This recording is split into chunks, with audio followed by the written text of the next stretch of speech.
از قدرت دلفین‌ها رو می‌بینید با سه توپ بزرگ دورای بزرگی ما رو می‌بینید بازم زمان برای سوپوچی حرکت از دست ندید ببینید با هم حالا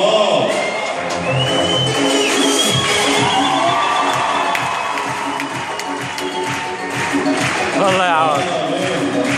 با قدرت‌ترین حسن بدن دلفین نمیشه از یه دفاعیش حرکت بعدی بدون شرم ولی با سوپوچی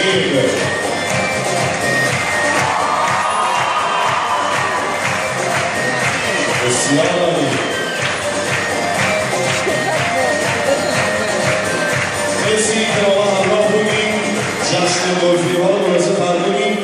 سریع دیگه معرفه بنده برنامه ما چیه به عنوان حرکات آبی نامگذاری شده قراره که مربی‌ها داخل آب در کنار دلفین‌های نمایش بینایی اجرا کنن بسیار ماهیگه جیرانی کنن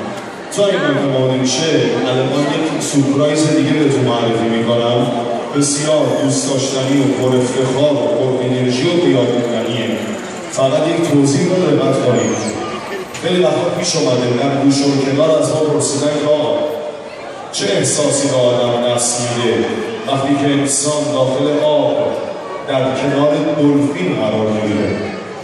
دلفین ها پر انرژی ترین موجودات روی کره زمین هستند خیلی از دردهای مزمن بیماری‌های ناعلاج با وجود دلفین ها در سیستم پزشکی دلفین تراپی درمون میشه ما بعد از سال‌های هزار شاخص‌ترین جاذبه توریستی کیش ایران رو به نوعی در این مجموعه برقرار کردیم حالا سورپرایز ویژه ما چیه؟ به تیزر با هم دیگه ببینیم بله شنا و همبازی شدن با دلفین هاست یعنی شما یه روز بسیار خاص خواهید داشت از نزدیک با دلفین آشنا میشید لمسش میکنید در آغوشش میگیرید وارد آب در کنار شنا میکنید یک روز بسیار خوب این فرصت هم به کوچولوهاتون بدید این تجربه رو یک سیر کسب کنن هنرمندان رو به پیشتون استقبال کردن یک روز پر از خاطره در کنار این موجود زیبای خداوندمون دلفین تجربه کنید ازتون عکس گرفته میشه این برداری میشه و به عنوان یادبود تقدیم شما خواهد شد